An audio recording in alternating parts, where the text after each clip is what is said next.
Hello students, today we have power flow diagram of 3-phase induction motor. So, in this lecture we are going to learn how the power is transferring from stator circuit to rotor circuit and what are the losses that are involved throughout the flow of power. Okay, let us see.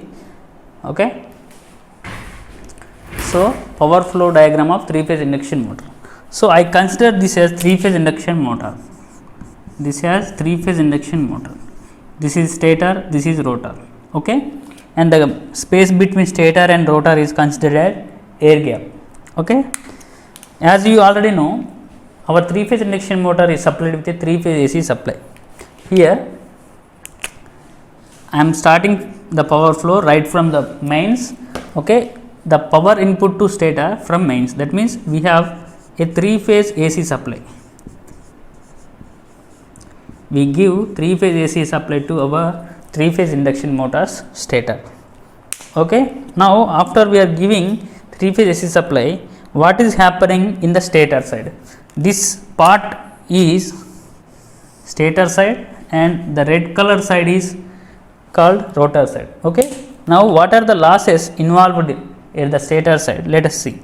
So, after giving the supply, the first loss we are going to face is I square R loss. Because of stator winding, we have a 3-phase stator winding here. Okay, this is a 3-phase stator winding. This stator winding will have internal resistance. That means the practical winding will have some resistance. So, because we have resistance in the stator circuit, whenever a current I flows through the winding, that will consume a power which is equal to I square R. Okay, any winding or any conductor having a resistance R will consume some power whenever a current I is flowing through it. That is given by I square R loss. So, which is also known as copper loss. So, this is copper loss. You are already familiar with the losses in the DC machines. Okay, you are already familiar with the copper loss as well as core loss. Okay, due to the practical resistance of any conductor, that will consume some power which is known as I square R loss or copper loss.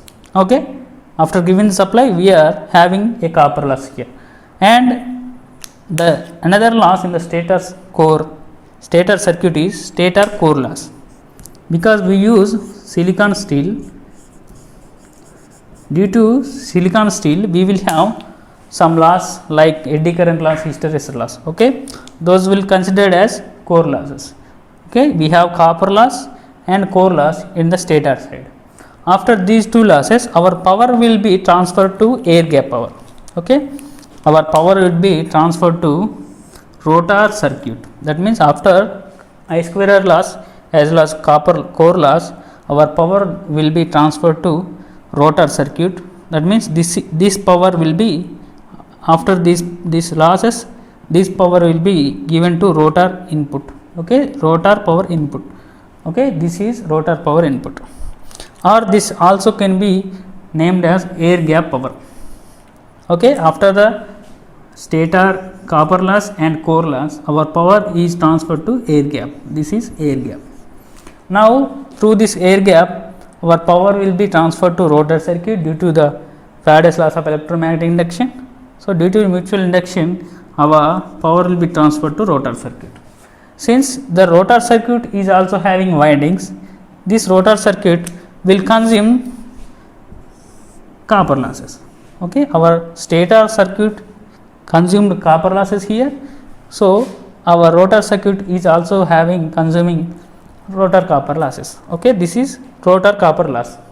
After rotor copper loss, we will have rotor core loss, and this rotor core loss is negligible for small amount of slips. I already told you slip is the per unit ratio of speeds. Okay, this is per unit slip. This is the value of slip. Our rotor core loss depending upon the amount of slip. It is very negligible for small slips. We will going to learn in brief in the upcoming videos. Okay, so our stator power is transferred to rotor through air gap, and our rotor power is deducted I square R losses and core losses, and the resultant power will be gross mechanical power loss. After these two losses, the resultant power will be equal to gross mechanical power losses, power developed. That means this is the gross mechanical power developed in the shaft. Okay, what is gross mechanical power? This is before subtracting windage losses and frictional losses. Okay, gross mechanical power developed on the shaft is equal to before subtracting windage losses and frictional losses. If you subtract windage losses and frictional losses, you will get net mechanical power output. Okay, our gross mechanical power output is now subtracted with windage losses. This is a mechanical loss. Okay, our gross mechanical power developed will be subtracted with these windage loss and frictional loss, which is also a mechanical loss. Okay, till this point our power is electrical power. Okay, after this circuit, after this point, the power is mechanical.